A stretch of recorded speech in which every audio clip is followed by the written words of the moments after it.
आप सभी का आगे बढ़ेंगे और टीम भजनलाल की बात कर रहे हैं। कैबिनेट मंत्री बाबूलाल खराड़ी से फर्स्ट इंडिया की खास बातचीत हुई। उन्होंने कहा कि झोपड़ी स्थायी विधायक मंत्री आवास आते जाते रहते हैं। भारत आदिवासी पार्टी की नहीं है कोई विचारधारा। लोकसभा चुनाव में बेअसर रहेगी भारत आदिवासी पार्टी। मुख्यमंत्री भजनलाल शर्मा के मंत्रिमंडल में जिस मंत्री की सबसे ज़्यादा चर्चा है वो इस समय मेरे साथ मौजूद हैं बाबूलाल खराड़ी। खराड़ी साहब ने कैबिनेट मंत्री की शपथ ली है और जिस तरीके के बैकग्राउंड से आए हैं उसको लेकर पूरे राजस्थान में उनके नाम को लेकर चर्चा हो रही है। उनसे बातचीत करेंगे। खराड़ी साहब, बड़ी जिम्मेदारी दी है आपको और जब एकदम से आपका नाम कल बोला मुख्यमंत्री ने शपथ के लिए तो पूरे राजस्थान के लोग देखने लग गए कि बाबूलाल खराड़ी कौन है, क्योंकि जिस तरीके का बैकग्राउंड है बिल्कुल आदिवासी इलाके से आप आए हैं। क्या कहेंगे? सबसे पहले तो पार्टी संगठन और देश के प्रधानमंत्री जी को मैं धन्यवाद देना चाहूँगा कि मुझे से एक छोटे से कार्यकर्ता को एक कैबिनेट मंत्री का दर्जा दे करके मुझे सम्मान दिया। इसके लिए मैं उनका आभार व्यक्त करता हूँ, धन्यवाद भी करता हूँ। जिम्मेदारी जो आपको मिली है कैबिनेट मंत्री की, आपने सोचा था कि कैबिनेट मंत्री का पद मिलेगा आपको जब आप चौथी बार विधायक बने रहे? देखिए, हम भारतीय जनता पार्टी कार्यकर्ता हैं। विचार के साथ विचारधारा का काम करने के लिए, विचारधारा के साथ मिलकर काम करने के लिए लोग हैं। हमारी कोई ऐसी अपेक्षा नहीं कोई पद मिले, हमारी कल्पना रहती नहीं। हम केवल काम करते हैं और जब जिम्मेदारी मिलती है तो फिर काम करते हैं। लेकिन जिम्मेदारी अब आपको बड़ी मिली है और आपका जो इलाका है जहाँ से आप जीत के आए झाड़ोल से, वहाँ के लोग भी काफ़ी खुश हैं। तो इस जिम्मेदारी के मिलने के बाद अब बाबूलाल खराड़ी का क्या रोल रहेगा?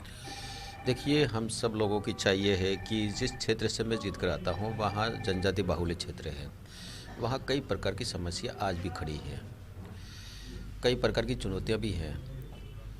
चुनौतियों को हम अवसर के रूप में बदलेंगे और वहाँ पर आज बिजली, सड़क और पानी की आज भी किल्लत है। शिक्षा के क्षेत्र को लोगे तो शिक्षा के क्षेत्र में भी वो क्षेत्र बहुत पीछे है, जितना होना चाहिए उतना हो नहीं पाया है। जहाँ पर विभागों में कर्मचारियों का विषय आता है तो वहाँ पर भी जितने कर्मचारी होने चाहिए उतने नहीं होते हैं और क्षेत्र की जनता को जो लाभ मिलना चाहिए वो नहीं मिल पाता है।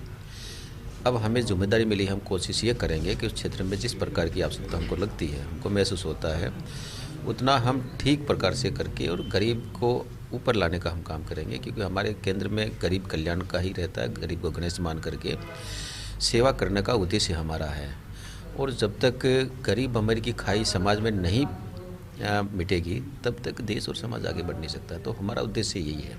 एक आपका इंटरव्यू मैंने देखा था जो उस समय अध्यक्ष थे बीजेपी के सतीश पूनिया, उन्होंने किया था, आपकी झोंपड़ी दिखाई दी, झोंपड़ी में आप रहते थे।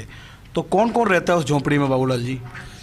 देखिए, उसको हम झोंपड़ी नहीं कहते, मकान ही कहते हैं। कच्चा मकान होता है, ये परंपरागत हमारे पुराने लोग उसी मकानों में रहते थे, वही मकान है। और उस मकान में मेरा परिवार पूरा रहता है, 2 पत्नियां हैं, बच्चे हैं, सारे लोग हम एक साथ रहते हैं, पूरा परिवार साथ रहता है। तो अभी जब मंत्री आप बन गए हैं तो आपके परिवार के लोग उसी झोपड़ी में रहेंगे या जो बंगला आपको मिलेगा सिविल लाइन्स वहाँ लाएंगे उनको? देखिए, ये बंगले अस्थायी हैं। जब तक हम मंत्री हैं तब तक बंगले हैं, एमएलए हैं तब तक एमएलए क्वार्टर है। फिर सामान्य रूप से जैसा वहाँ का परिवार रहता है, वहाँ का जनमानस रहता है, वैसा रहेंगे हम तो।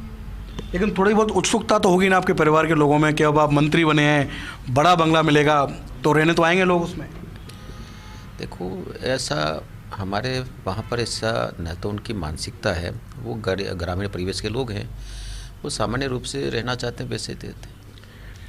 तो ये हैं बाबूलाल खराड़ी जो कि झाड़ोल से विधायक हैं चौथी बार और कैबिनेट मंत्री बने हैं। उन्होंने कहा है कि जो जिम्मेदारी दी है उनको नेतृत्व ने, उसके लिए वो काफ़ी खुश हैं और उनकी कोशिश रहेगी कि जो नेतृत्व की उम्मीदें हैं उन पर खरा उतरें और उनका जो इलाका है खासकर आदिवासी इलाका, वहाँ पर अभी बहुत काम करने की ज़रूरत है। तो अब वो मंत्री बन गए हैं तो उनकी कोशिश रहेगी कि वहाँ सभी तरह का विकास वो पहुँचाए। कैमरामैन तीरथ के साथ Shivendra Pratap Singh Parmar, first India news, Jaipur.